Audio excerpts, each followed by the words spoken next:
there were jokes that were created in the edit. There was humor that happened that we didn't shoot it that way. Some of which made it into the final edit. Sometimes we were just doing experiments like, oh, what if this happens? And, just playing with it and seeing what works. That the twirl of the sword in the beginning.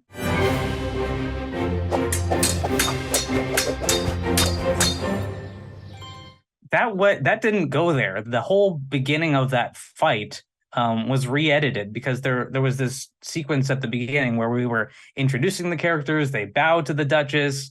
They each do a salute, and then we settle, and the Chamberlain waves a handkerchief like it's the Fast and the Furious or something to get it started, and then we go into the fight. And it just it took too long, so we wanted to go from the storybook into the fight. That was just a shot of Fiore's salute, which wasn't a strike. But I'm like, that's a great shot. It's funny. What if I do this? And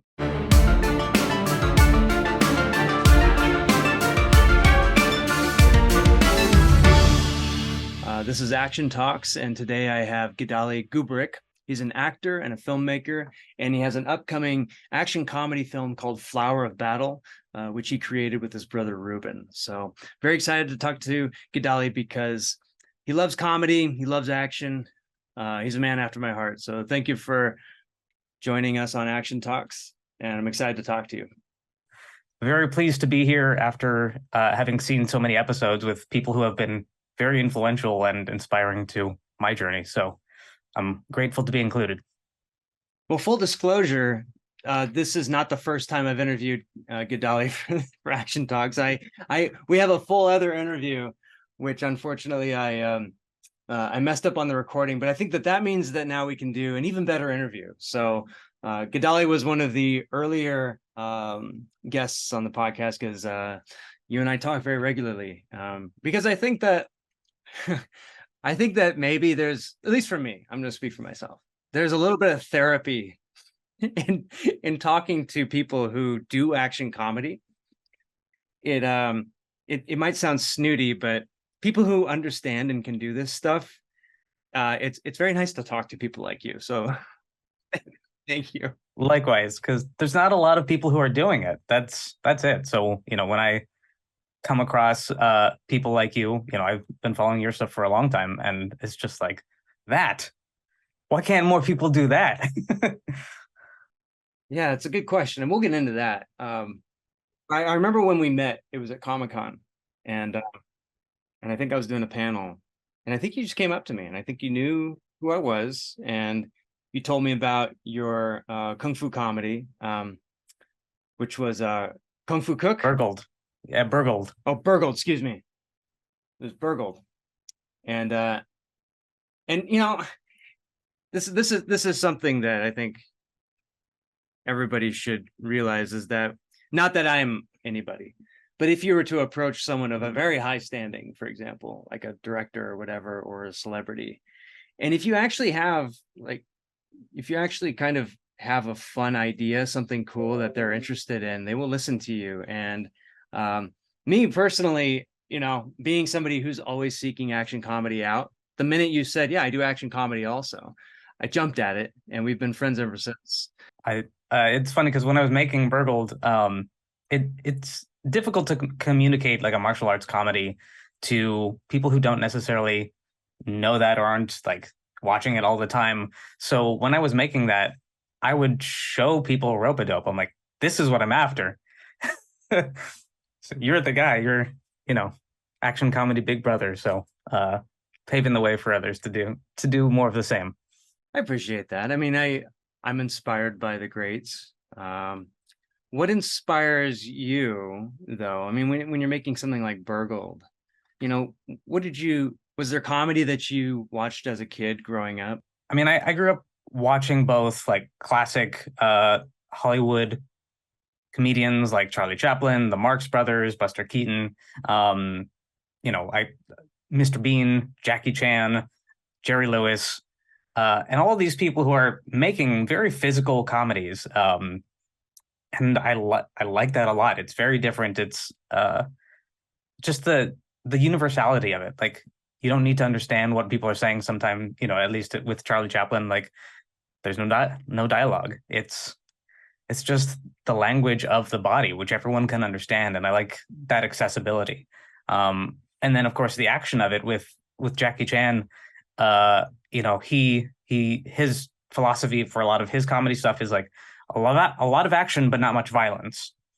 In that it's about the comedy, it's about the action, it's about the dynamic movement of people that happens to be a conflict, but it's not violent. Not that, I don't like violent projects. I love seeing John Wick and things like that with plenty of blood, but that's not what I'm drawn to create for myself. I like that, something that's a feel good, uh, a project that makes you feel good and like makes you inspired to see what people can accomplish through sheer will or physical ability. Now, I know a lot of people who watch Chaplin. In fact, I guess he was the biggest star in the world in the 20s and 30s. Him, Keaton, and Lloyd. And a lot of people watch Chaplin. Not many people know how to be funny. That's a different thing. What was there a moment when you realized I can do this? Did you put the camera on yourself? I don't know that there was a moment. When there's something I like, I just want to do it. And I think that goes for both filmmaking, for any interest I've had. It's like, oh, I like that. Let's try it out. Sometimes I'm good at it. Sometimes I'm not. Sometimes I just keep doing it. I think, it was a number of things. I did, I watched a lot of films. I started getting into theater when I was in middle school. I was doing improv and a couple theater classes. Then I started doing more stage work in high school and beyond. So I really enjoyed it. And I liked that, performer audience connection, the idea of moving my body in ways that, as a quiet kid, quiet, shy, studious kid, like I wouldn't do in life normally. That amount of expression and being able to put a smile on someone's face is not underrated. Like it feels really good. I felt like, in being a quiet kid, I wasn't necessarily looking for attention, but being able to perform allowed me to feel like I was giving someone some amount of happiness, that I don't know. It was addicting. I really enjoyed that, and I found that also getting into film at the same time, the ability to tell stories that were more dynamic, or at least the kind of things you couldn't do on stage, was fun and challenging, and I just liked the putting together all these different elements into something. So that was, I guess, a lot of moments across many years just kind of taught me to keep following that curiosity and figuring out what else I could do. Did you find that comedy? I'll tell you just a quick anecdote of my experience, which was that I found that comedy diffused situations, because I was a very quiet kid too, and I was sort of an outsider, and for lack of a better term, like nobody ever really noticed me so much. But we all go through bullying, but then I found that comedy would diffuse situations so quickly, and also you'd employ it when you saw other problems, like between two people. Did you ever find that for yourself, and are there any examples that you can remember? I think so, yes. I can't think of exact examples at the moment. Childhood is a blur. But yeah, I definitely remember just being, I wasn't a big kid. I wasn't athletic necessarily. So anything I could do to diffuse tense situations, I think humor was one of those big things. But also, I think I found that over time, I could be appreciated, or at least feel like I was contributing something to a conversation if I had humor. I remember in junior high, like I had been listening to stand-up comedy from like Jerry Seinfeld and Brian Regan. I would just memorize their bits, and then I would be asked by some people to just recite them and tell them. And it was actually really good practice for just, I think that's where a lot of my comedic timing came from, is just kind of absorbing those guys and being able to say those jokes again, try to make it my own. Obviously not better than they could do, but it taught me a lot of just being able to stand there and deliver something and get people to laugh. How did you make it your own? I'm very curious. I didn't. It's just, it's not that I made it my own, but it was able to come from me and still be funny. You can't do it exactly. It'll be strange. Yeah. Yeah. I mean, part of it's just, it's the same thing with like performing in theater is you're there in that moment. There's the people in front of you. And if you try to copy the exact timing of something that's in a movie or that's in a recording, it's not playing with the person who's in front of you. And you're like, for stand up, those performers are playing with their audience in that moment. It's timing with the audience, not absolute timing. Yeah, stand-up is theater, isn't it? Did you ever do stand-up? I'm more of a sit down comedian.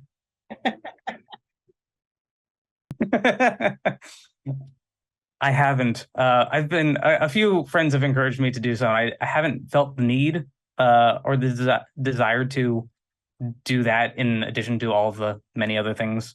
I think it would be cool to at some point, but making movies is my jam at the moment. And having done theater, like I like telling the story with other people.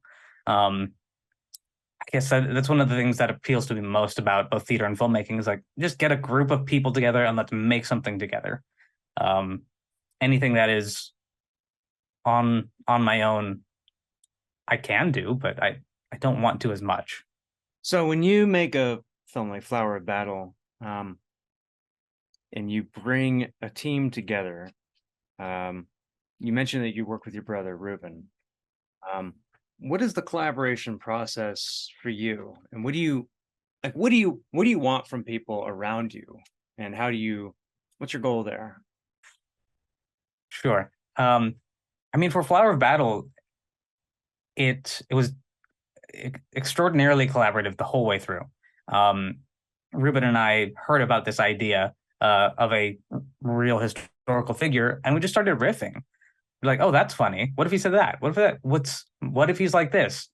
I think when I'm looking for collaboration, it's really just when I'm looking to collaborate, it's really just knowing if this idea lands with someone and they have some excitement or some passion about it, or they have an idea about it.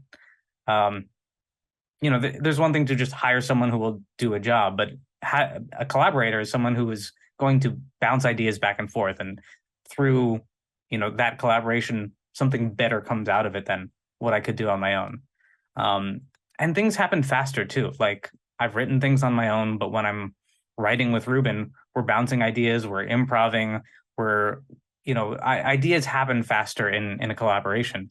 So we were able to do a lot and I think get a better product.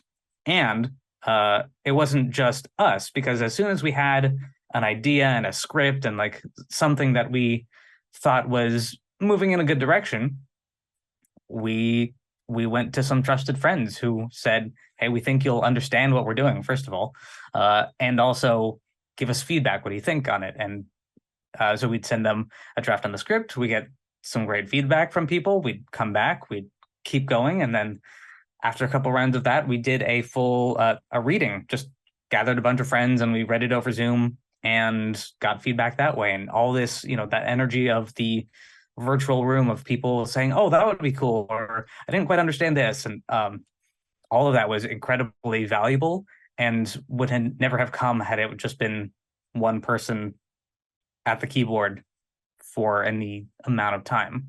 I think I'm, pretty good at some things, but I know that I'm better with other people.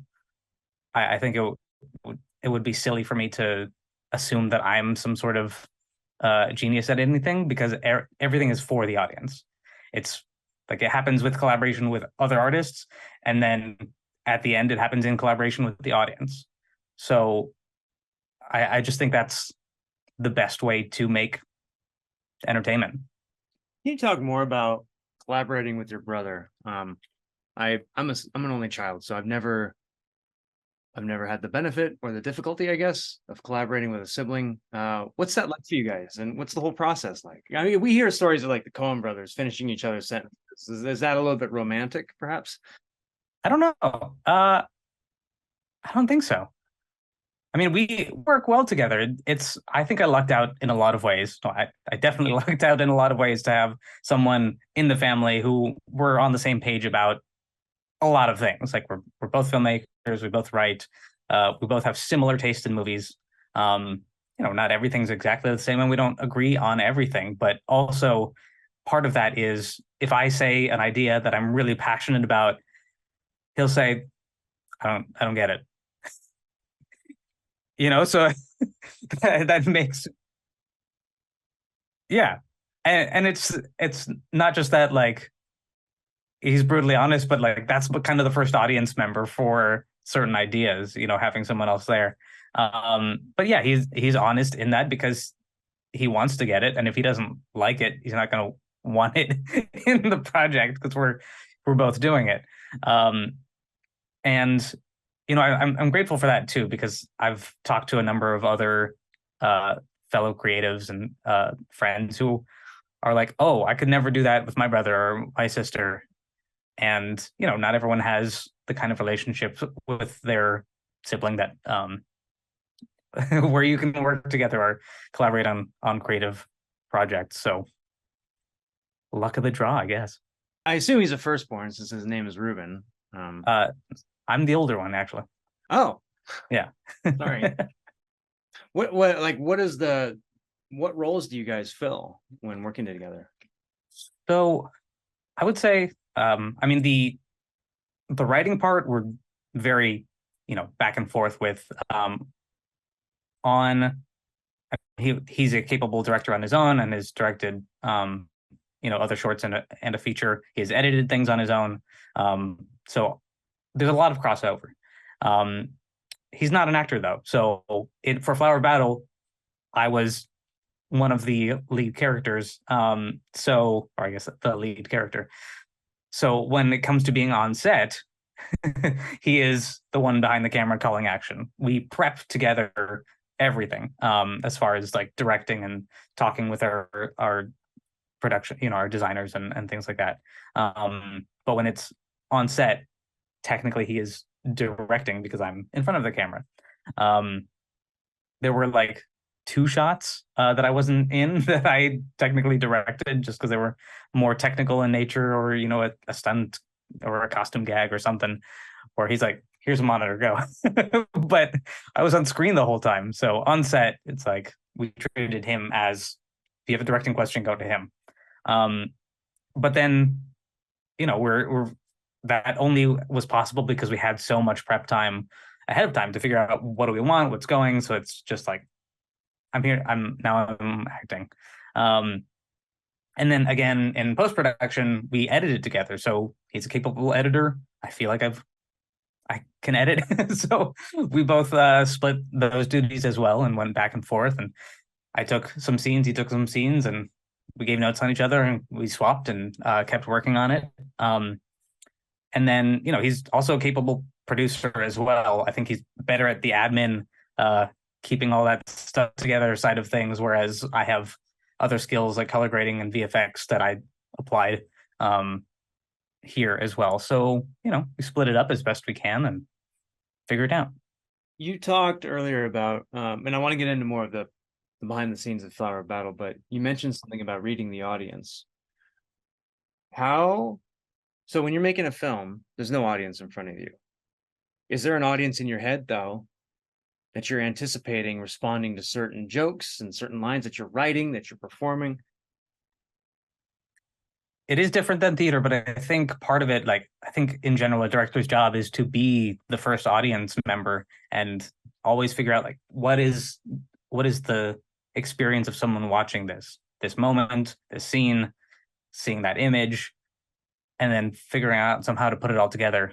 I think the biggest part where that comes into play is, I guess first the writing. So really, it's just making sure, do we have characters that you want to watch? do you care about them at all?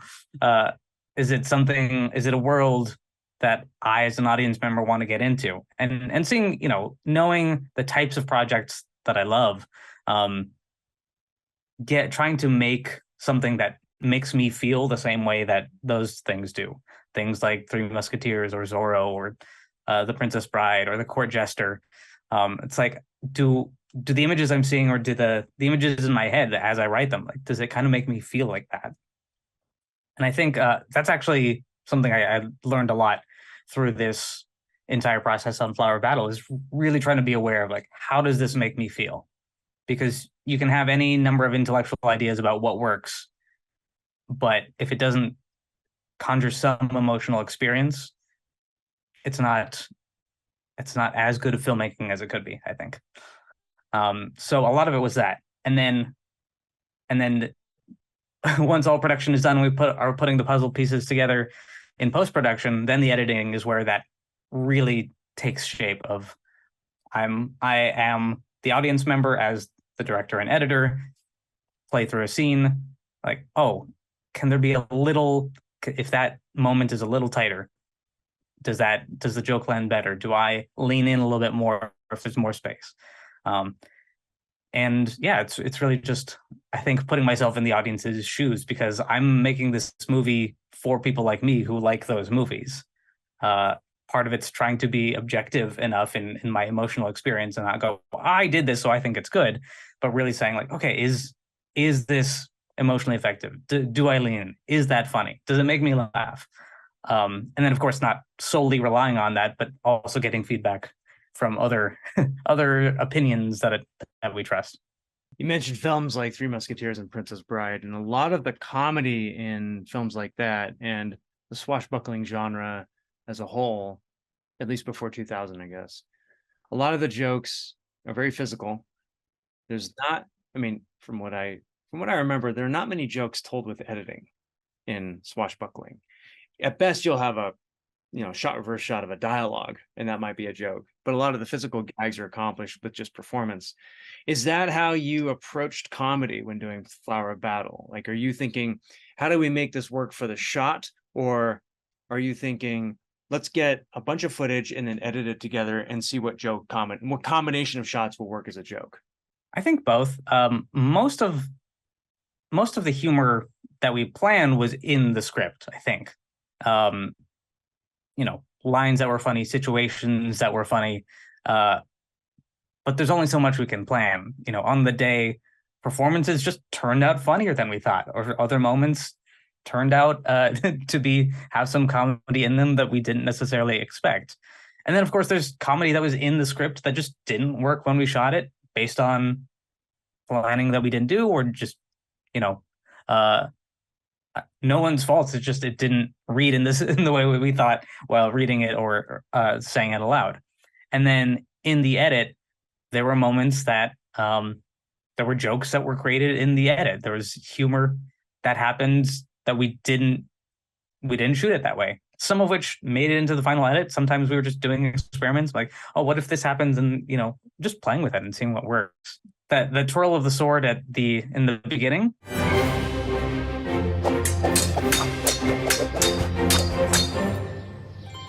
That didn't go there. The whole beginning of that fight was re-edited, because there was this sequence at the beginning where we were introducing the characters. They bow to the Duchess. They each do a salute, and then we settle, and the Chamberlain waves a handkerchief like it's the Fast and the Furious, something, to get it started, and then we go into the fight. And it just it took too long, so we wanted to go from the storybook into the fight. And so that spinning of the sword around the back while the sword master was hitting him, that was an edit idea that I had, because that was just a shot of Fiore's salute, which wasn't a strike. But I'm like, that's a great shot. It's funny. What if I do this and put some sound effects and then a shot beforehand as if he's, as if he's deflecting all of those strikes. And then I did it, and I showed it to Ruben, and we both cracked up. And I'm like, okay, we're doing that. I mean, it's so unexpected, and it does seem like something, if you were to put that into a script, maybe somebody who's less comedically inclined would think that doesn't make sense. If he's spinning the sword this way and this way, he's not going to be able to block. Correct. Yeah. And that's true. And you know what? I don't care because it's funny. There are there are other moments that like it's also one of the things like in movies where especially comedies, I don't know that realism is ever the goal, nor should it be. I remember hearing a quote from Bob Anderson, who choreographed fights like Empire Strikes Back and The Princess Bride and Lord of the Rings, and he had a stunt person come up to him saying like, "Oh, I don't know that I would do that because in real life," and Bob Anderson was like, "Stop! It's the movies. Like, doesn't matter." Um, there's an inherent theatricality to something, especially like this. That's a larger than life comedy that's meant to be colorful and bright and fun and very theatrical, I guess, in a way. Not that we want things to appear false, but like it should be honest but not realistic. So that was something that was honest to the type of piece that it was. Well, and that right there, when you talk about honesty to the comedy, um, at what point do you know what that comedy even is? I think based on how we edited this, I think that we didn't. We didn't know what the comedy was. It was one of two things. One, does it make us laugh? And if so, we would keep it generally. And two, does it serve the story? Because a bunch of jokes doesn't make a good movie. Then it's a sketch. Maybe it's not even a good sketch because there's no through line and it's a bunch of jokes. Hard to say. But a lot of the comedy we found or figured out or wrote is just these characters in this situation, and that's where the comedy comes from. It's not that we were trying to put jokes. When Fiore's realizes he has marbles, like that's because he's blissfully unaware of just about everything. And a lot of people that I showed it to love that moment, but it's like it's not a joke. It's unexpected, but it's just like that's a thing that happens and he's reacting to it. And there were a lot of funny moments that we found in the edit or filmed and we just found that by taking them out or trimming them, it worked better because we get to the story, we keep things moving, and we get these characters in their situation reacting to the environment they're in. And because they're funny characters, because Fiore is a fish out of water in this world, and because like everyone else has an obstacle that they're up against, like comedy comes out from that. So it's letting the comedy come through rather than trying to insert comedy, I found to be a lot more effective. What is that process for you? I mean, you talk about the edit, obviously. There's obviously the screenwriting process, there's the performance process. Like which parts of these do you like to workshop the most when it comes to finding a joke? Doing as much as possible while writing, like in the writing process, is best. Having most things figured out is a good idea, and I think helps a lot. Like if the story is good, if the humor is coming from people just reading it, I think that does a lot. Also, because if that story is clear and the characters are clear, it's much more likely that someone's performance is going to come through and add extra humor on top of that. On the day, we had a lot of funny people in the film, and they just through their moments, through their reactions that were very honest to the moment and the environment and the story that was set up, that was funny. And we didn't always necessarily think those lines, not that we didn't think they were funny, but like there was an extra level to them, that we were able to include in a lot of things. Some things are unexpected. Like there's a moment of Niccolo falling down in the thing, running back to her bag as the farmer comes up. We didn't plan that, but it kept cracking us up, so we put it in there. I don't know if And some of these jokes, like, they're for us. We like them. They're funny. So that's it. When I talked to Ron Gilbert about Monkey Island, he mentioned that the comedy all just came from, for him, it's all just absurdity. And even the format itself, I think he'll break the fourth wall all the time in Monkey Island games. The absurdity in this situation comes from your character, who's this very well, like you said, he's a fish out of water. Can you talk about where this character came from? He's a really fun character. There's a fun history behind him. So it was a fun evolution. So first we found out from a friend who was doing HEMA about this real historical figure, historical European martial arts. So he was a real guy in the 1400s who wrote a book called The Flower of Battle, codifying, here's how to use weapons. Like, it's a early martial arts manual. And, so he said a little bit about him, and we looked him up on Wikipedia, and the first thing it said was itinerant swordsman. And we looked at that and went, what does that mean?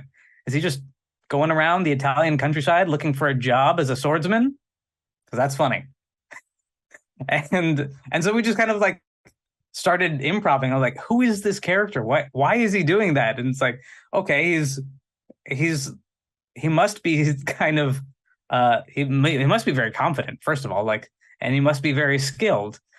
And then it started evolving, like, oh, what if he's like dumb and he keeps not getting these jobs because like his people skills are terrible, or he keeps, getting into accidents, or he's just, he's the schlemazel in this situation where just things don't go right for him. And, that evolved into like, oh, maybe he's just, he's very upper class and he's just kind of making jokes of everyone else. He's this kind of like knight errant character. He's very Don Quixote in that way, where he like has this dream that he's pursuing. And then I found the manual that he wrote, and the introduction of it fully matched what we were expecting. So he starts saying, first of all, he references his own name many times, his full name. So he's just aggrandizing himself and how much he knows and his full name and where he comes from. Like, okay, great, that's accurate. And then he goes on to say that you shouldn't teach the peasants this art because they can't handle it. I'm like, oh, great. So he's very upper class and like looks down upon the lower classes. And it just, the whole thing was like confirmed who we started imagining him to be. And we thought that was really funny. I'm like, okay, this is a comedy. This is a silly Don Quixote-like character who's on a quest to get a job and deal with his own challenges and his own inability to follow through or to make it happen because he's so oblivious. We also transplanted him, so he wasn't like in the 1400s. He was using a longsword, tended to be the weaponry of the time, but we thought the idea of a comedy swashbuckler was a better setting for this kind of a character. So it's more as, we're not going for real history, but we wanted to make it feel a little more like 1600s, Three Musketeers kind of thing. In Princess Bride, it's very much, a fantasy storybook, but it has that sort of, early 17th century swashbuckler feel. Can you talk real quick about that decision? Is that an action design choice or is it a character choice? What was your thinking behind that? It's both. I think mostly action design. From the beginning, we were thinking like action comedy and swashbucklers tend to be more of the thinner, lighter blade sort of sword fighting. There's as far as like the cinematic language goes and what audiences have seen, they expect a longsword, which is, like my arm span, a two-handed sword. People tend to think of like Conan the Barbarian and stuff like that, where it's a long, heavy blade and it takes all your strength to do. It's a complete myth. That's not how those work. They're basically the same as katanas, just longer, two-handed. They're very fast. But as far as what people expect to see with that kind of a thing, it just wasn't the sort of action comedy swashbuckling feel that we wanted. We were looking more towards A Princess Bride, A Three Musketeers, a Zorro, where it's light, it's quick, it's a little more. The Renaissance has a little more colorful, and sort of the different classes of the gentleman and the swordsman and the dueling just felt more later period. But again, we were going with the storybook-esque sort of feel, so we weren't worried about the history of it. I know there's probably HEMA practitioners who are not going to be happy with that, but you know what? It's the movies. When you're researching this character and you kind of get a taste, I'm sure, of what 14th century Italy was like and what it would have been like to be a swordsman back then. Like you mentioned that you don't teach the peasants, and from what I understand about Italian swordsmen is that they were very highly paid. They traveled all over the world. What were you able to pull from that history, aside from, I mean, you've transported into the 17th century, but what else were you able to pull from that time period and put into the script and into the performance? Well, a lot of what I found as I researched is, there's the various sword styles. There were different cities that were kind of hubs for, these European martial arts, the sword play, the different masters, their family styles. And I started going through and as I researched, I'm like, oh, this is Kung Fu. This is a Kung Fu movie. There's the different styles, there's the masters, there's the family styles, there's this class of people who are in this martial world who duel against each other, not to kill each other, but to prove that they're better than the other. I'm like, I've seen this Kung Fu movie many a time. And of course that, like, it's also similar to, samurai movies and Westerns with the lone swordsman, the gunslinger, the Kung Fu master who comes into a town.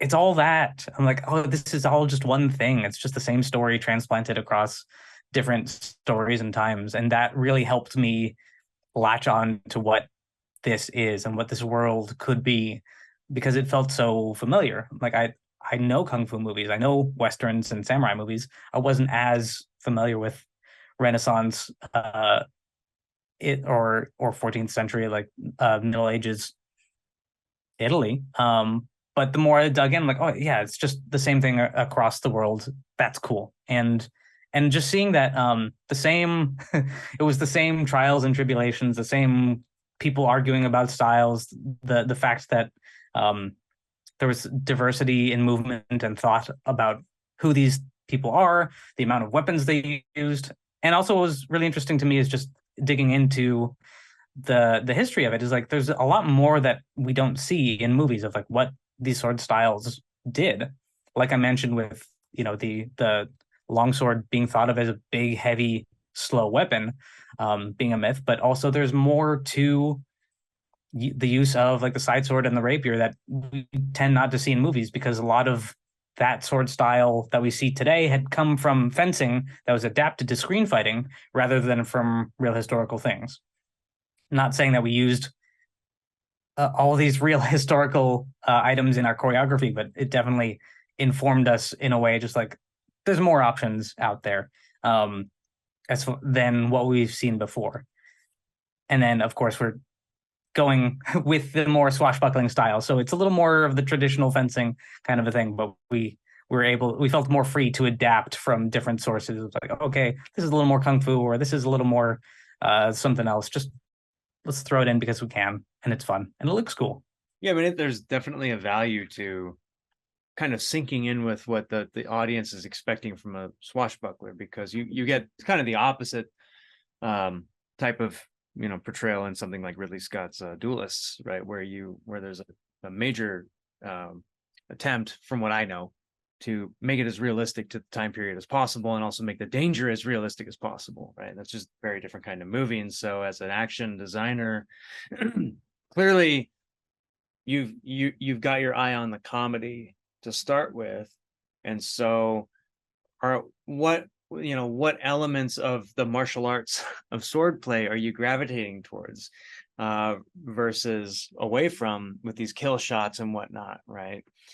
And that's kind of a rhetorical question, but it kind of goes to show that, like what you said earlier, like realism is not everything, right?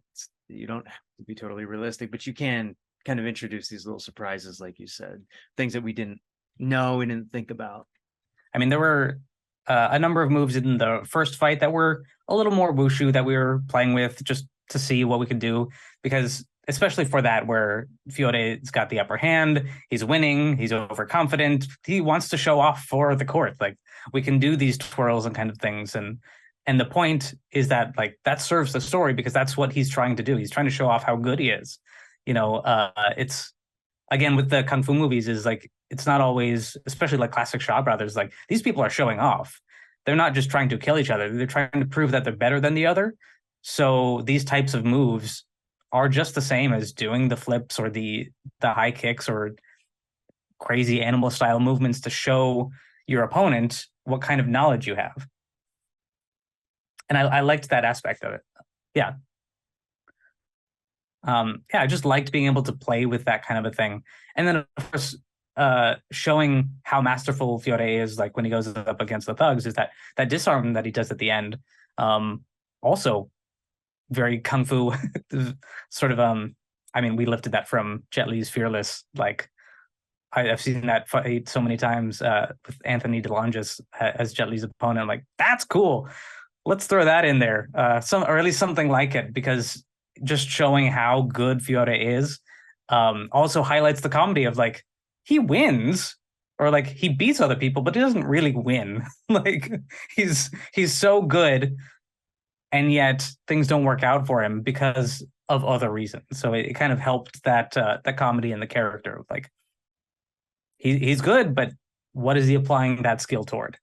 Do you find that doing comedy gives you more freedom with your action design because you're taking liberties here with transporting him to different places, and you're talking about doing wushu movements, and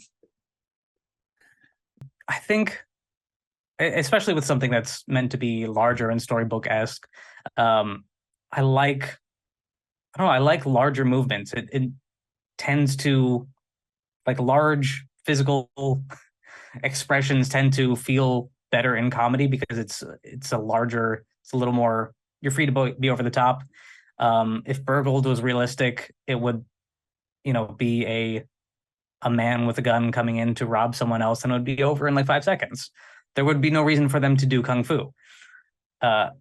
So like, but by making it a comedy, a kung fu comedy specifically, like there's a reason that it's set up that way, and also we can get the sort of story in there where a man who is a kung fu movie fan kind of learns his confidence in that situation. Similar with Fiore, it's because it's a comedy, we can show that like his failings as a person are something to be laughed at, so that when he learns, and there's more to the story that I'd like to tell in a feature version, but like it kind of highlights his ability to change over time. It's like someone who doesn't care about other people and is only in it for himself, and that's funny. I think that's worth laughing at because he is a fool.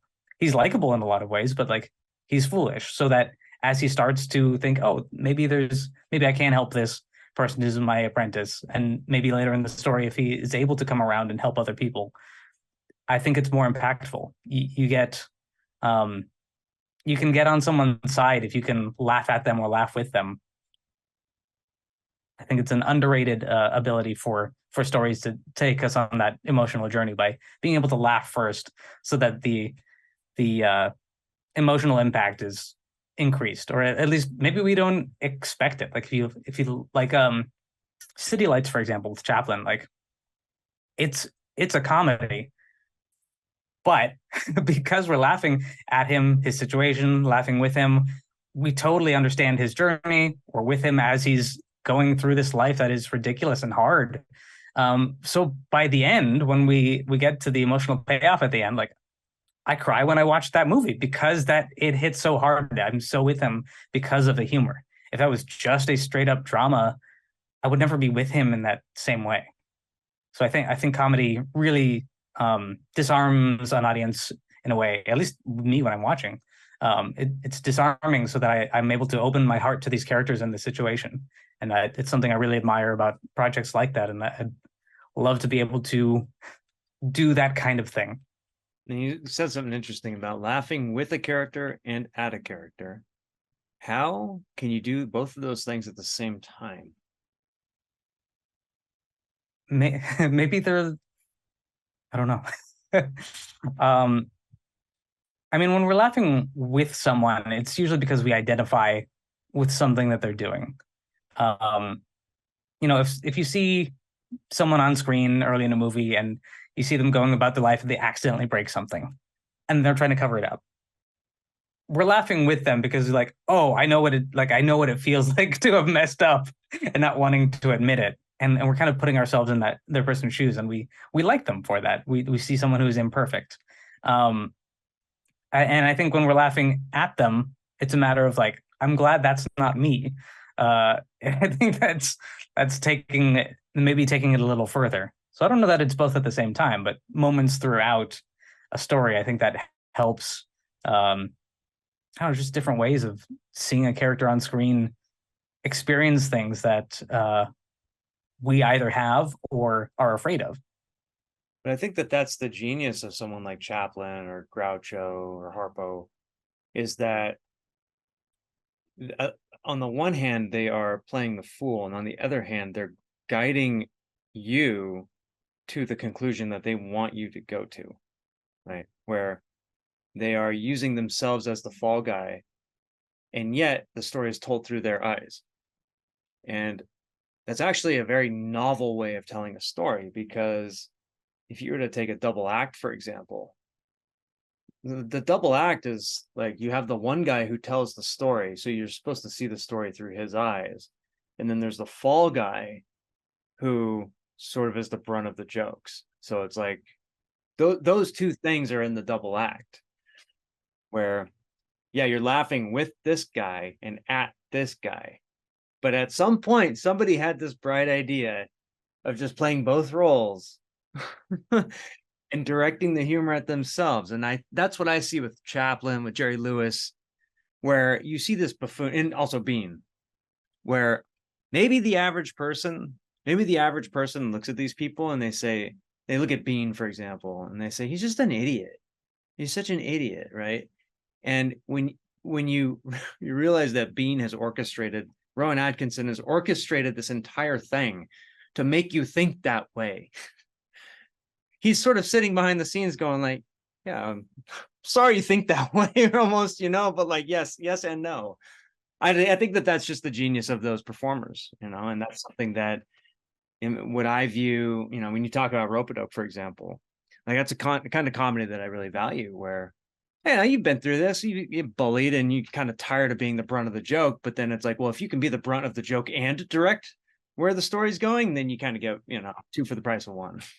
I think part of that is also just being able to show transformation in the character, which is the core of a good story. It's like someone starts out this way, they're in this situation, and it's tough, and then somewhere throughout within that process, they will change something about themselves, about their environment, usually both, so that we're coming through to the other side with them, and we feel a sense of accomplishment by seeing this transformation through a character, especially if they've come from like a starting point that's so low. Like in Rope-a-Dope, here's this guy who's just getting beat up and nothing's going his way, and he's getting hit in the face with a newspaper. But by the end of it, he's able to accomplish something that makes him feel good about himself, and we're with it. Like it's an internal transformation as much as it is external. Like he has overcome a challenge and found his confidence or found his ability to deal with whatever's being thrown at him. I just realized that in Rope-a-Dope, I actually don't accomplish my task, which was to get a hamburger. I never thought about that until just now. And nobody ever said anything about it. See, that's the surface level go. Like what he wants is a hamburger, but what he needs is to transform himself. Then he won't want a hamburger anymore, right? He goes to Whole Foods or something. You can do a third one where at the end he goes back and has a hamburger. We actually went to that place a year later. I think we were doing the sequel. We're like, oh, it'd be cool to kind of go back there. And Oakland had gentrified to the point where I think it was like a sushi restaurant or something. Yeah. Like, all right, well, that's gone. Anyway, off topic. You know, when you were talking to about being transforming as a comedic character, do you like, what are there elements of your childhood that you think of, you know, at school, with your family, whatever it is, that you draw from to try and push your characters out of a box and into some other higher character? How do you build that arc? You know, I think with the projects that I tend to gravitate toward are very much high concept fantasy adventure, and a lot of what the advice for filmmakers is like, write what you know, which tends to be, okay, here's a person in their apartment in LA and they're doing whatever they do. I'm like, I think that's fine, but that's not that. Yes, and there are like ones of those that are good. I think if that's what the story you want to tell, great. But like, I don't gravitate towards realism, but that doesn't mean that's like not what I know. You know, like Tolkien didn't know necessarily what Mount Doom looked like or what a hobbit was. He invented it because he wanted to create the story of Lord of the Rings. And I think it's, you know, write what you know in your heart. Like or for me, it's like, what do I want to explore? Which tends to be these higher concept fantasy, adventure, period pieces, that kind of a thing. But the core of it, I think, is the same. I tend to tell stories about people who are struggling to do what they love, which, as an artist, I think a lot of people can relate to. It's like, how do I do this thing that I love and it keeps not working out? So I'm not writing about me as a screenwriter or filmmaker trying to make my own web series in LA and it not going well, but I know what it feels like to be struggling to do with the types of things that I want to be doing, and apply that to someone who is a storybook character and they happen to be a great swordsman. And even for my other projects, that theme kind of tends to be there. I think it's something that's very relatable and honest to the story I want to tell, but just put in a very different setting that's more fantastical. So that tends to be how I approach that, where if you look at it on the surface, like there's nothing autobiographical about it, but it is very personal. And that's a reason why I you know, get excited about these. Is like I can tell that story that feels like something I want to express, but I'm not trying to you know, I'm not trying to make people feel frustrated that here's an artist who can't do what he loves, but I want people to feel like they are able to relate to someone who's going after these things. In the case of Flower Battle, with like hopeless optimism, and yet still be a fool, but still going after it. I really, it's something like, it's a reason why I admire Fiore. Like, he's not smart, but he's really good at something, and he's going after something with as hard as he can. Yeah. He's, you know, he's our a bit of a modern Don Quixote, or at least, yeah. In that he's just going, he has this impossible dream, and it shouldn't really be that impossible, but for him it is. And yeah, it makes me love him, even though he's an idiot. Do you think then that is there a myth that you're telling? I mean, myth isn't bad, right? Myth is like a kernel that, I don't know what it is. It's the spark plug that keeps us going, right? Is there a myth that you are, I don't want to say pushing, that you're carrying this character through. And you just said it, which is that, you struggle to do something you love, and then your resolution to it is sort of a funny, resolution that most people might not think of. Is this something that you is this a product of your being able to pursue your passions yourself in your life and then accomplish them, and despite hardship? Does it come from that? Part of at least the stories that I am writing are very much about finding one's confidence, which I just think is part of my artist or life journey as well. I also think that's the core of a lot of stories, like you mentioned, myth. Like a lot of classic myths are about people overcoming their circumstances so that they can do a thing, bring a tool back to their village. It's kind of the classic hero's journey. And this is just, I guess, my version of it. But to me, that is like that transformation is I want. I mean, there's a lot of challenges out there for everyone, regardless of where you are in life. And I think, if there's anything I can impart on people through stories, it's, believe in yourself. And that's at least a first step. It's not everything, but it'll help. And yeah, and also like, and that's not easy. Like a lot of people say that, but it's not easy.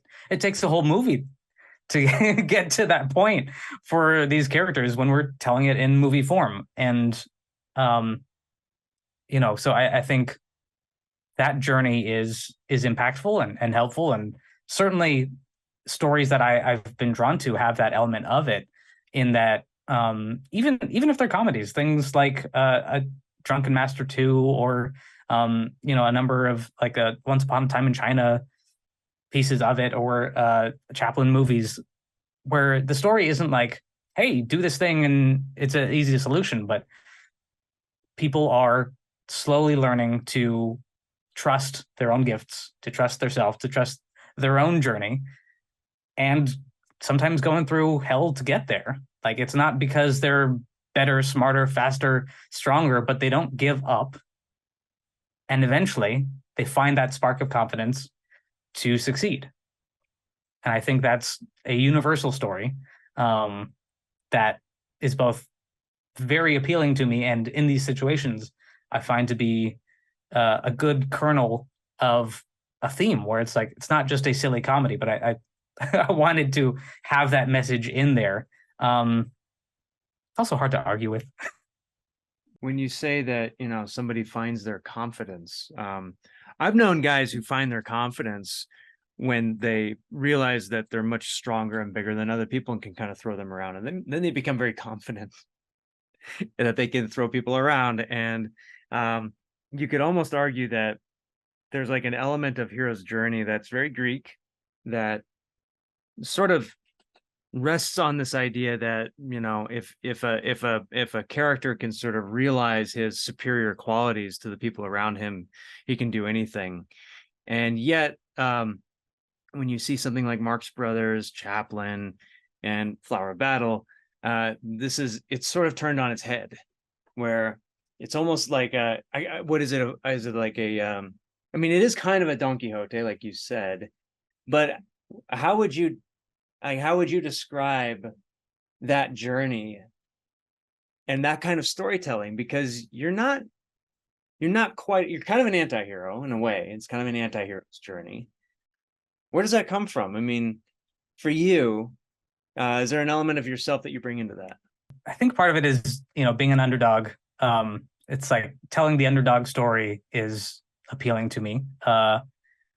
And, like what you said of the people who kind of find their confidence in asserting dominance is a different type of confidence. I think that is, it's confidence for the sake of beating up on other people and making themselves feel bigger. But I think sure, but some kind of bravado, perhaps, and that's usually not the it's like it's an external confidence that's sort of a mask to put over one's insecurities. Whereas what I think is more difficult, but also hopefully a little more profound, is that internal confidence of really realizing your own confidence in your value for the purpose of helping others. In Fiore's case, like, we haven't quite gotten there with him yet, because to him, he, is about himself, getting what he wants.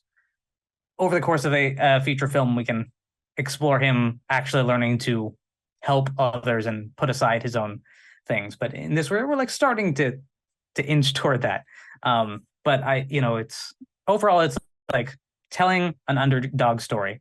Part of what I like doing with characters is telling, I guess, sub-hero stories. Not superheroes, not heroes, but sub-heroes. It's like, this is the wrong guy for the job. Like, for Burgled, that was like, it's a kung fu comedy, but here's this guy's a movie geek. Other stories, it's like, I don't know. I think it's good comedy of like, you're fish out of water, the wrong person for the job.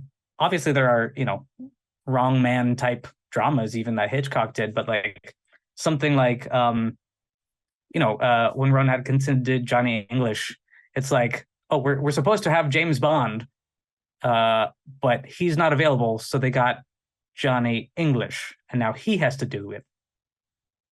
How does that go? Yeah, the classic example too would be Pink Panther, right? Where you have, not only do you have the anti-hero, where the character he's borderline despicable, and then there's a villain in Pink Panther who I think is one of the greatest anti-villains of all time, who has done nothing wrong.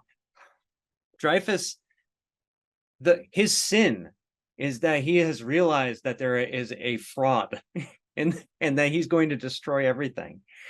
And he becomes so obsessed about the fact that he's the only one in the world who sees this, by the way. Nobody else sees that, Clouseau is a complete fool.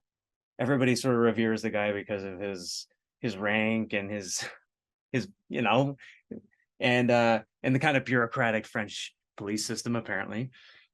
And by virtue of him being, Dreyfus being the only one who sees through the illusion, he becomes crazy. And it's this journey through, 3 or 4 films. You see him go nuts. And at the end of, Revenge of the Pink Panther, he's literally insane. And he's escaped from the insane asylum. And I only mention that because what I like about these kinds of characters is that it does throw, like you mentioned, the sort of traditional hero's journey. You do sort of get this. It's sort of an external power that you get that makes you become great. And without that, you might just be an everyday person. And whereas with these more underdog stories, like you said, it comes from within. I don't know where that comes from. That seems to be some kind of, I see this a lot when I read, Old Testament stories. I see it when I, it's very refreshing, and I wish more people would do it. And I don't know why they don't. It's because it's hard. I think it's easy for these stories to be sort of a mechanical solution where you get the thing, you get the technology, you get whatever it is you need, and then suddenly you're better. It's kind of like, there's good examples in kung fu movies on both sides as well. A lot of the time, some classic Shaw Brothers stories are, here's a guy in a situation and he needs revenge for the master that was killed, and he keeps losing to the bad guy, but then someone gives him a thing. In this case, a new style of kung fu. He learns, Drunken Mantis, or he learns Mad Monkey Kung Fu, and suddenly, because he learned that style, which in this game of kung fu rock paper scissors beats the other person's style, and that's an external sort of solution. It's still fun, it's cool, but I think it lacks the depth of what storytelling can do to make something feel grander, mythic, or emotionally true. I still love those movies. Those are great movies, but you can overblow it in a way that a lot of, especially American action movies, would do, where it's like the guy wins because he just happens to pick up the bazooka and shoot the bad guy out the window. Okay, he won, but like it's not as emotionally satisfying. And I want people to go on a journey of feeling like this hero learned something and he evolved and changed, and picking up the right gun for the job isn't that emotional payoff. Not saying it's not cool, like, but it's a deeper cut, and it's hard. Like that's it. It takes a lot of thinking, and it takes soul searching, and it takes writing, and I don't know how people do it. I don't even know how I do it. I'm just trying to do it. And John Cleese mentioned, the creative process is, it's not like a cognitive process. It's more like jazz, I guess, and it has nothing to do with IQ. And he found that he could be much funnier if he, I'll link to his speech. It's a 30-minute speech about it's kind of a speech about how to be funny. And his answer is like, I don't know, but here's all the things that I did. And apparently it worked. I don't know. I mean, why? There are these great eras of physical comedy in cinema. Do you have a take on what happened to that era?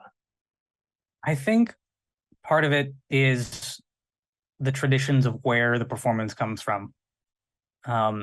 Early Hollywood, for example, was basically just Broadway that was imported and filmed. Actually, a lot of those movies were like made in New York. They just film a stage.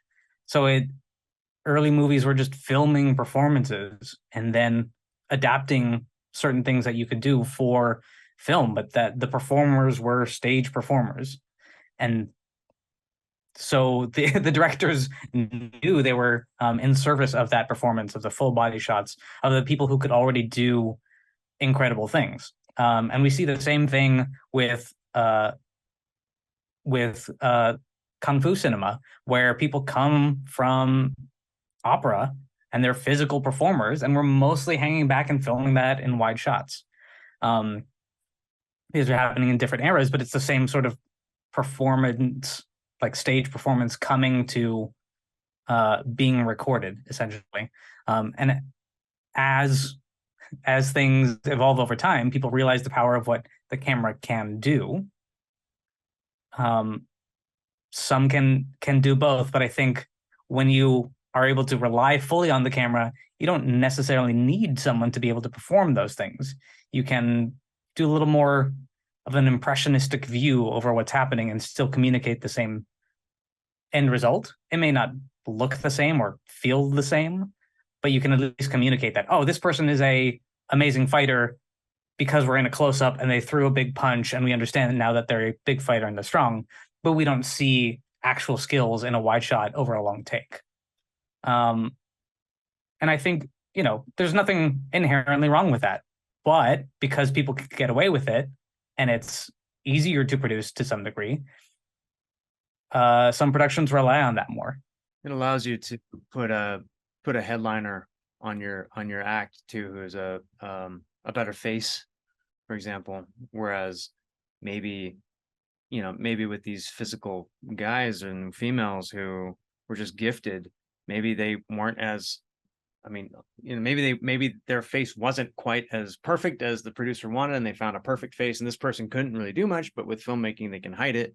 Part of it's a matter of like what you can get away with, but I think also part of it's what story does a filmmaker want to tell, and sometimes it's not showing that large physical skill. Sometimes it's a much more subtle emotional experience, and that is the kind of thing where you don't need a big Broadway performer sort of dance to do that. As things kind of got out of the large musical Technicolor era in the 50s, and then we started to get into the studios going to essentially the early indie filmmakers who are making things that are the opposite of the big musical, where instead of like everything being uh on sticks in a wide shot, super colorful. We go to like people like John Cassavetes, who is like New York gritty filmmaking where everything's in close up, everything is handheld. And the technology of smaller cameras and sync sound helped that happen. And a lot of things swung that way, so that and it evolved into things like Taxi Driver and stuff like that. And I think we're always going back and forth between those.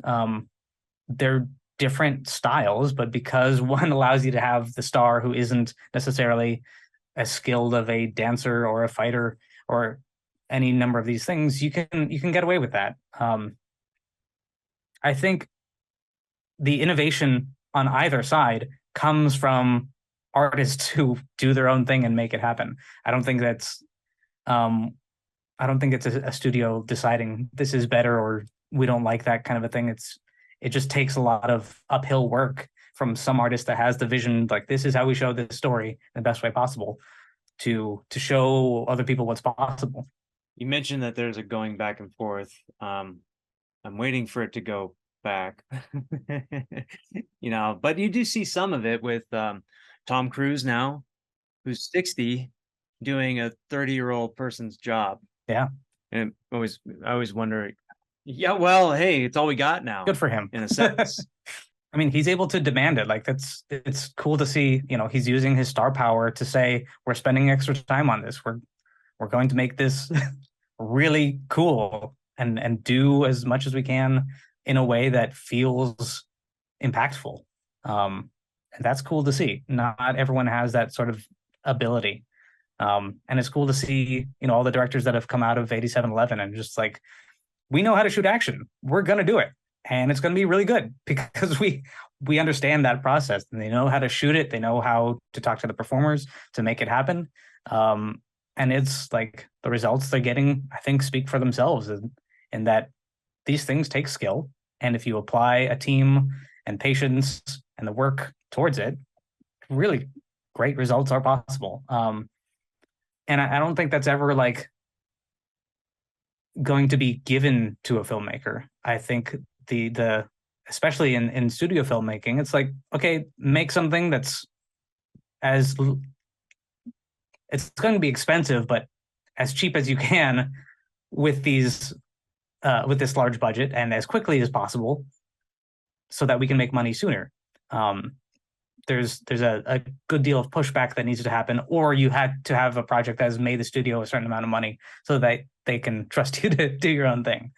I think, indies are the place where we're going to see more of that, or at least currently, like a lot of overseas markets where, where we're seeing like all this East Asian action happening over the last several years is because people are trying to prove themselves in a place where they have the ability to do so at budgets where they can. I don't know that you're going to see the most innovative action out of an American studio film, with a few exceptions. But most of it, I think, is where people can afford to push the envelope, where they're hungry for that, which I think is not going to happen in something that Disney is spending $300 million on. There's entertainment value to it, but like action isn't going to be pushing the envelope in the same way that like The Raid could, because those people were hungry for it and like wanted to do something new, and they had like the freedom to do so and in a way that was truly unique to them. I would put a caveat to that and say that in cases like the Fast series, for example, or you'll get something like the new Tron film or whatever it would be, where the physicality is nothing new, but there's a sort of like it's sort of this like tech innovation. It's almost like a conference. Like equated it to like it'd be like going to a conference where you see all the latest gadgetry and these big films come out where the stunt coordinators test the kind of limits of the technology itself. Whereas with physicality, I mean, look, you've got a major star that's pulling in like $30 million to do this movie. You're not pulling a new kind of performance out of this person, physicality wise. So yeah, when you mention The Raid and these other films, and Ong Bak is one I always mention also, that's where they show this crazy innovation with physicality. And yeah, well, I mean, what does it take to, I mean, look, there are 200 and something countries in the world. Every one of them's got an action team, at least one, right? Except maybe Myanmar right now. And like, if they want to bring a physicality to the screen, what do you think it takes? Like, how do we get them going? Money? I don't know. I think it's the combo of a few passionate artists finding the means somehow and going and doing it. I think there's a lot of really talented, skilled people out there who want to tell stories, and a lot of them are, and they're going to YouTube because they have the freedom to do what they want and can explore things in a way that they're free to do so, and they're not expected to do it at a uh, you know at a level that looks realistic or is a certain amount of polish. I think that's where a lot of people are going and succeeding at doing new physicality or types of performance that are really engaging. And it's a matter of, do they want to be doing movies? Is someone going to give them the money so they can, or are they going to pursue that money? And it's hard to say. It's not that it's a problem or their fault if they don't, because not everyone wants that. And also, money is hard to access for a lot of people. A lot of projects are just going through their usual channels and not going out to these new creators. So I don't know what a solution is for that. I just think it's just something that's happening. But there's also more out there than people know. A lot of really interesting, amazing, talented filmmakers are on YouTube making things that are really cool. So there's this channel called Slice of Life. There are these filmmakers, I believe, in Croatia. They made this Blade Runner style sort of fan film, or I guess just a sci-fi film that's very much in the style of Blade Runner. And they created all these miniatures in their garage and did motion control shots and all these, like all this kind of building of miniature sets, VFX, a lot of in-camera stuff that's so incredibly inventive and looks really, really good.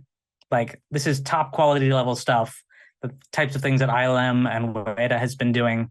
And it's two guys in the garage, and they're spending their money doing it, and it looks really good.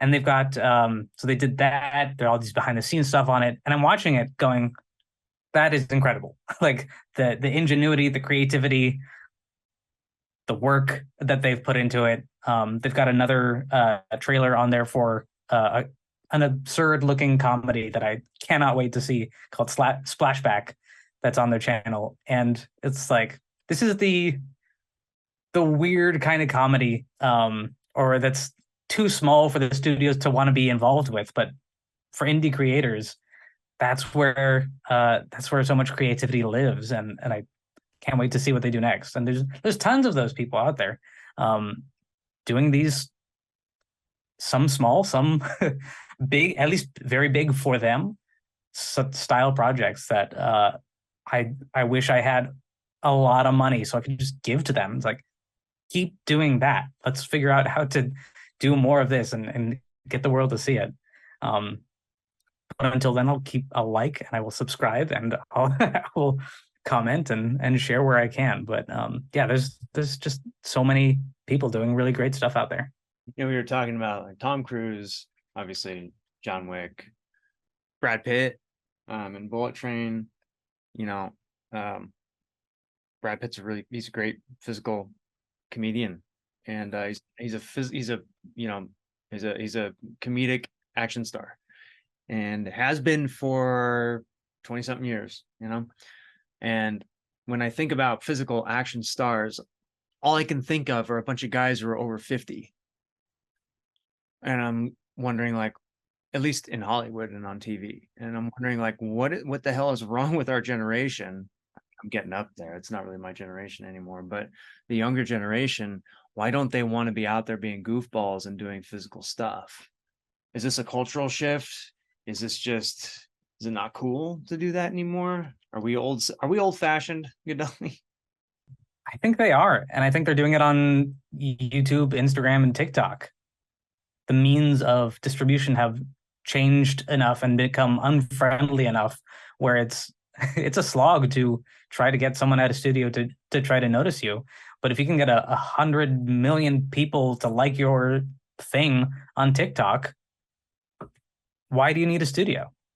A lot of people are doing that, and they seem to be happy doing it. A lot of people are making good money on YouTube, putting out shorts, comedy, bits of them doing amazing physical things. I think that's on on the filmmakers and the studios and just anyone to champion them into these larger projects or indie projects. I think the talent is out there. How do we get them into movies? I don't know.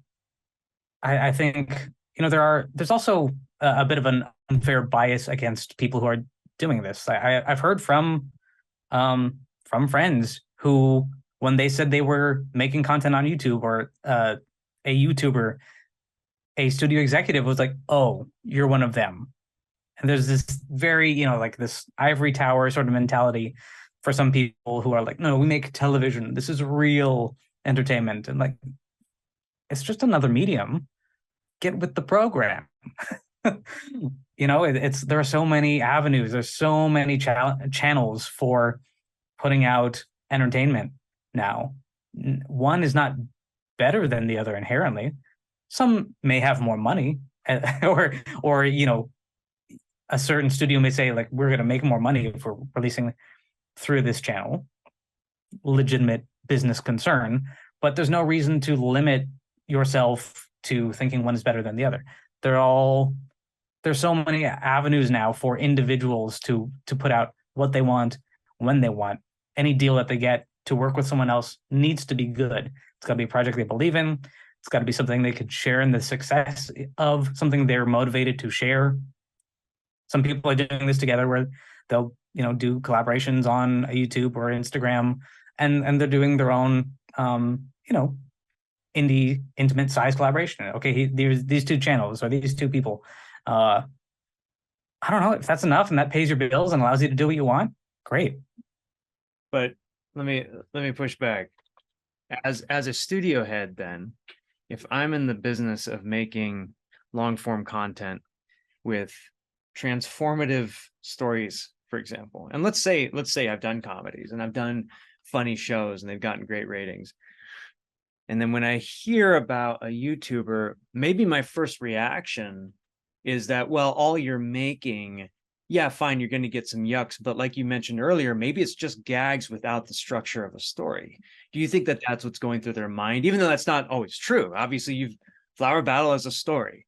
Rope-a-Dope is a story. And a lot of the films that we're talking about have stories, but is the perception of YouTube not that? Is it something else? That might be part of it. If people are looking at that, it's like, and they say, oh, so if it's 2 hours of this, does that just mean it's like Jackass, but something else? Maybe. It may also be that in general, studios are mostly interested in something that's going to make them a lot of money. And if they see someone and they've got 1 million followers on YouTube, and they look at that and like, oh, that's cool, but how is that going to make us $500 million? People know who Brad Pitt is. People know who Tom Cruise is. Maybe 1 million people have heard of this guy, but like, is that enough to make me that much money? And they'll probably say no.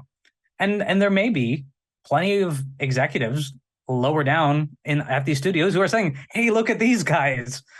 And, the top brass is not interested. I don't know. I assume so, because there are smart people in places who just don't have the power to highlight new talent. I think it's just so many things, especially in the US, about studios are just very entrenched in doing things their way. and I think there's an uphill battle to change those things, and for indie creators to really figure out, if the studios aren't doing that, let's do that because they won't tell that story. I'm interested in that. Let's hire these people. Let's collaborate with these great online entertainers and put together a story and figure it out. And then if that does really well and makes a ton of money, then the studios are going to go, wait a minute, maybe we should get on that. Yeah, the incentive process at studios, it just never quite seems to line up with, well, it doesn't quite seem to line up with the YouTube star, but it also seems not to be lining up with action comedy. I don't know what it is. Like maybe action comedies don't generate hundreds of millions of dollars. They certainly can generate millions of dollars, but maybe is that just, I guess millions of dollars is not enough anymore, right? Unfortunately, yes, that is. I mean, that's why we're seeing so much that's focused on IP. It's like here is a proven thing that people are familiar with people that the audience is familiar with, and just keep milking that for as much as it's worth. Not because there aren't original ideas out there, but because the people in charge of the money are really focused on their return on investment as quickly as possible. Like action comedies are very focused on the star and a creator who is doing them. Jackie Chan for a long time, but even things like Ace Ventura or Austin Powers, that's because of this performer who is the star and wrote it and willed it into existence so they could play that character and tell that story. I don't know that someone saw that idea or that sketch and said, "Hey, this will be the big moneymaker," but it's like maybe they believed enough in that performer to tell that funny story. I think that's the kind of thing that comes from someone who has proven themselves in an arena and wants to take an idea, a story, a character, and tell make it into a movie or a series. And that takes a lot of work. I understand that. Like I'm working on that, but for people in arenas that have, people who have taken the Saturday Night Live character and turned it into a movie and a story, like I can only imagine how hard they had to work in order to make that possible. I don't think that's the kind of thing that's just given to you.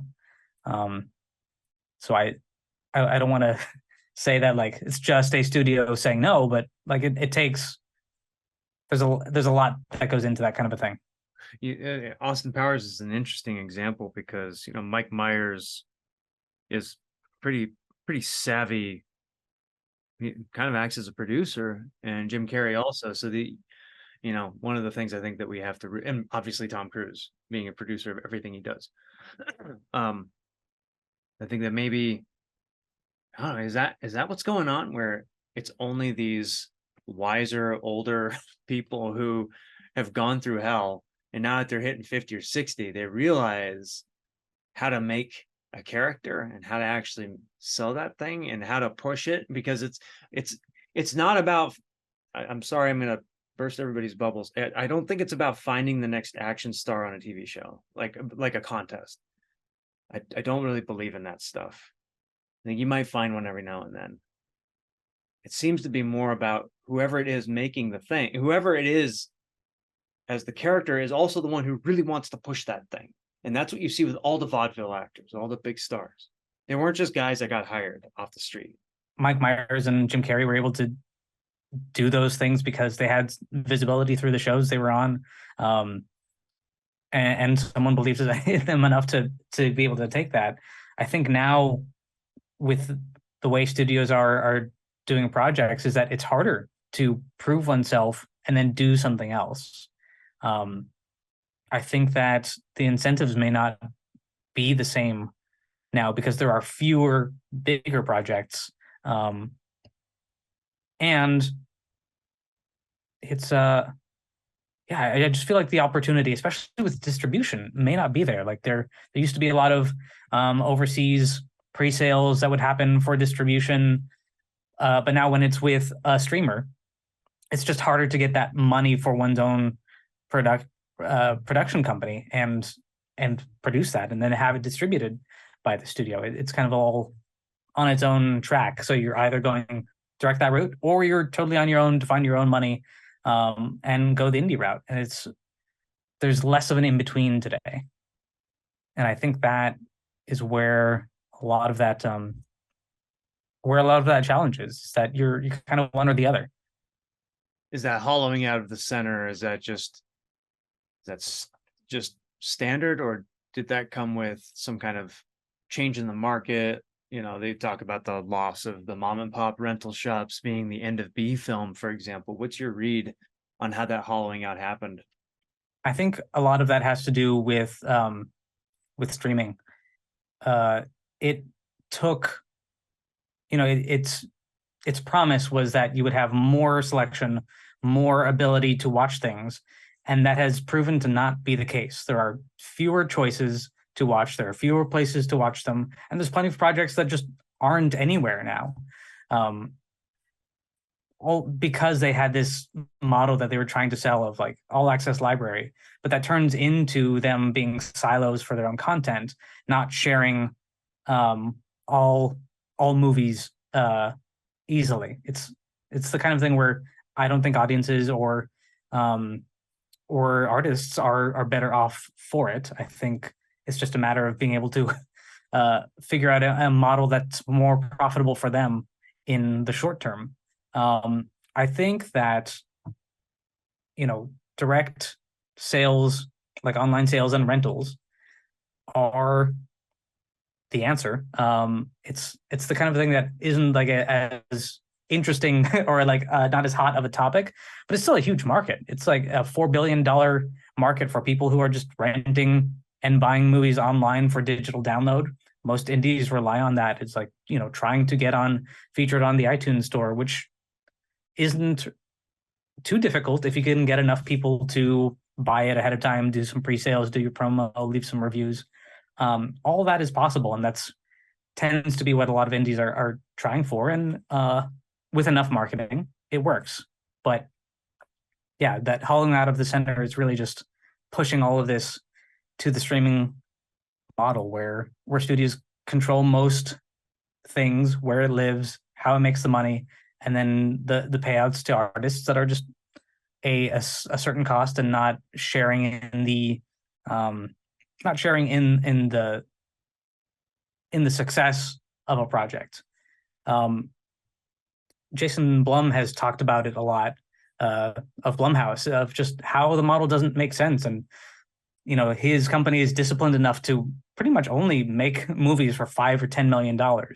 And, they have a great deal with Universal, I believe, where it's like they're distributing it, but they bring on people who really want to collaborate, and they do things for cheap. And if it does well, everyone, or at least a lot of people, are able to share in the success of it. And if it doesn't do well, they didn't lose so much money that people get fired over it, and they don't want to talk about it. They do their best to learn from it, and it's working well for them. Also, in the horror market, like, has a built-in audience, so I think that works. I think the same thing can be done for action, for adventure, for comedy. That's something I'd very much like to do with adventure, is being able to make those relatively small budget features that are of an adventurous nature, and being able to make that work. I'm not there yet, but that's the plan. Elaborate the plan. That was going to be my next question. So what's your grand plan with releasing these short films, these action comedies? What do you want to do, and how do you want to do it? Well, first off, I want to keep making more. These films they're fun stories for me to tell. They're a reason for me to act and have some time to perform and make something without waiting for someone to give me the opportunity to do so. Every little while, if I'm not making something, I get really antsy, and I don't want to wait on a job for that to happen. I would like other people to hire me. That's also a reason to have these and to show them off. If someone sees something that they like and they want to cast me, or hire me to direct something, great. But I'm not sitting around waiting for that. And also, besides all the fun that I have doing it, I get better every time I learn something, and I want to keep doing that and keep getting better so I can tell new stories, different stories, bigger stories. There's always something to learn, which is fun. Like not only like learning the history, but oh, how do I do this VFX shot? Let's figure it out. Um, so that's fun. And over time, being able to turn some of these into features, series, and beyond. Like a Flower of Battle, I would love to make it as a feature. Actually, a couple features. Like I feel like this could be my Once Upon a Time in China sort of series of this character going through this time and in this way and having adventures along the way. I think that would be really fun. And it's because it's novel. It's the kind of thing that not too many people are doing, and people like this kind of a thing. I went to a sold out concert of Princess Bride in concert at the Hollywood Bowl. There were 25,000 people there that love that movie. There's not something else like that being produced or at least widely marketed currently. So being able to tell the kind of stories that I want to see, I want to be a part of, and I want to give other people because they're fun, they're good. So I would very much like for my production company eventually to be sort of this Blumhouse thing where we're doing modest size movies, but for adventure.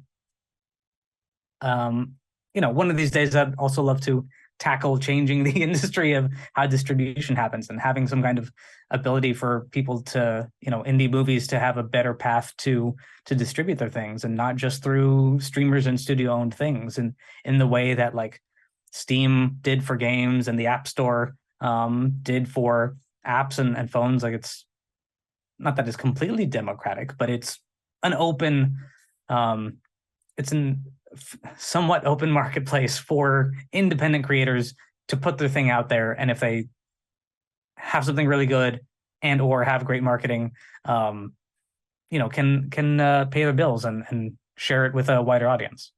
Yeah. I think it's a noble effort. And you see that a lot with distribution companies who we used to go to them at AFM and we'd meet quite a few every year that they said, yeah, we actually started out as filmmakers and now we're a distribution company. So the people that went through the ringer probably went through a lot of failure trying to get their film out, realized how screwed they were getting, and then either are trying to help filmmakers out or just taking the cues that they picked up and screwing new filmmakers. You never know. So I know that, you guys would be good, the good guys. So what are you watching these days? I recently finished watching all of the Rurouni Kenshin movies. I was blown away. Like it was they're so cool. It felt like after I watched maybe the first or second one, it made me feel like watching Once Upon a Time in China when I was like 12 or 13, going, you can do that? That was Kenji's entire goal. He told the director that he wanted to do Once Upon a Time in China and Japan. That's amazing. Well, I'd say he succeeded. Just the specificity of the action, the intensity of it, the wire work, the visual interest of it all, and the fact that using their like foam rubber blades and making contact and the type of strikes and contact and moves that you rarely see in movies or just don't see in movies with swords because they're not able to do it something that dynamic, that fast and safely. I thought just all that put together with a really cool story of a hero that was like very well acted, very well produced over multiple movies. I had a great time. I'll watch them again at some point. I'd seen like some of the sword fights on YouTube and stuff, but actually just sitting down to watch them all was delicious.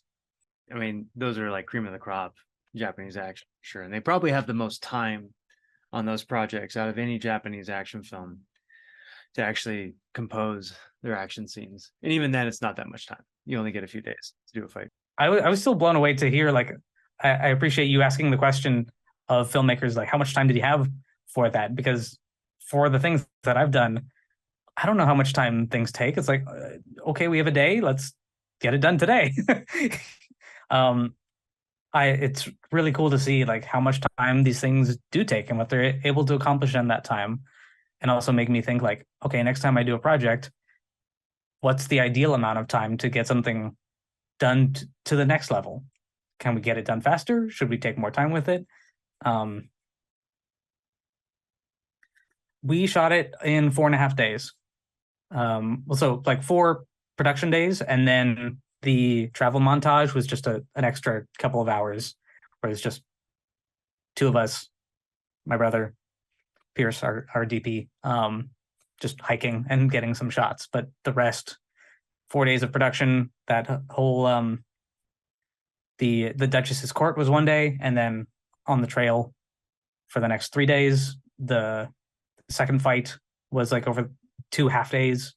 So it's like, a day for that fight. And when people are like, "Oh, we did a week," I'm like, "Oh, is that the way to do it? Maybe next time I'll take more time and we can do it even better." We were well rehearsed, but it's cool to see just like what can you do with time and where is that time spent, and it's always a logistical challenge to figure that out, especially like when we only have so much time and money, mostly money, to like pay people for a certain number of days. I mean, sometimes, I'll talk to mainstream stunt coordinators and whatnot, and there really are kind of two different mindsets here. On the one hand, you have a lot of emphasis on prep and sort of sometimes it's a little bit of a boast that they got a production done in so little time. And maybe sometimes that feeds this idea that within the action industry, at least, that it's proper to shoot for fewer days and just do a ton of prep and a ton of previs days where you're getting paid, a fifth of the rate, or if at all, right? And that's the model that you have to follow in a place like Japan, where they give you 2 or 3 days to do a fight scene. Or like in Sonomura's case, he gets 5 days to do Hydra, right? Just unbelievably short amount of time. So everything's just prep. And then the other viewpoint is the very Hong Kong style, which is that, well, I don't care what it takes. I don't care how long it takes. We want to do the best thing in the world. So I'm going to take 100 days to make my film.